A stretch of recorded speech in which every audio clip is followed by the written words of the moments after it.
મોરબીમાં મંદિર બુદ્ધવ્ય કુટુંબી પરિવારો વચ્ચે હિંસક અથડામણ હળવદના રાણીક પર ગાબરી ઘટના નીલકંઠ મહાદેવ મંદિરના ગ્રાઉન્ડમાં જાડી એંગલ મુદ્દે વિવાદ સર્જાયો। દારિયા પાઇપ અને લાકડાના ધોકાથી જોરદાર હુમલો કરાયો।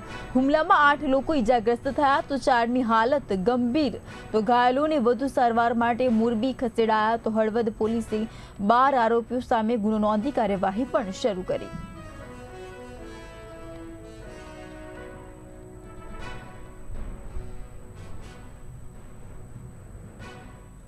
તો હળવદમાં ગંભીર હુમલો એકબીજા સાથે કરાયો। નજીવી બાબતે શખ્સોએ એકબીજા સાથે તીક્ષ્ણ હથિયારો પર હુમલો કર્યો। હળવદના રાણીક પર ગામની આ ઘટના છે। નીલકંઠ મહાદેવ મંદિરના ગ્રાઉન્ડને જાડી એંગલ મુદ્દે વિવાદ સર્જાયો અને વિવાદ સર્જાતા ધારિયા પાઇપ અને લાકડા તથા ધોકાથી જોરદાર હુમલો કરાયો।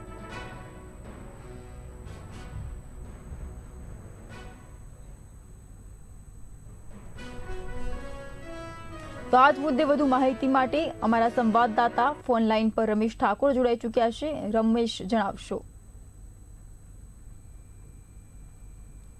જી, જે રીતે આ ઘટના આ નજીવી બાબતે તીક્ષ્ણ હથિયારો વડે હુમલો કરવામાં આવ્યો હતો તો શું હતી સમગ્ર માહિતી? જી, હળવદ તાલુકાના રાણકપર ગામે નીલકંઠ મહાદેવ મંદિર ગ્રાઉન્ડમાં જાડી એંગલ ફિટ કરવા મુદ્દે બે કુટુંબ પરિવાર વચ્ચે હિંસક અથડામણ સર્જાઈ। ધારિયા લોખંડ પાઇપ ધોકા વડે થયેલો હુમલોમાં 8 લોકો ઈજાગ્રસ્ત થયા હતા, જેમાં 4ને ગંભીર ઈજા ફ્રેક્ચર હતા। વધુ સારવાર માટે મોરબી ખસેડવામાં આવ્યા। જી, તો આ જે ઘટના બની હતી તો આટલી નજીવી બાબતમાં આટલી ઘટના ઉગ્ર કેમ બની? અગાઉ એ લોકોને મનદુખ હોવાના કારણે અગાઉ બે પરિવારો વચ્ચે અગાઉ માથાકૂટ ચાલી રહી છે, વિવાદ થયેલો જ છે।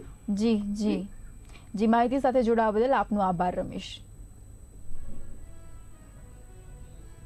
તો હળવદ પોલીસે 12 આરોપીઓ સામે ગુનો નોંધ્યો છે। તો ઈજાગ્રસ્તોની હુમલામાં જે લોકો ઈજાગ્રસ્ત થયા હતા તે લોકોને મોરબી હળવદ ખાતે સારવાર માટે ખસેડાયા છે।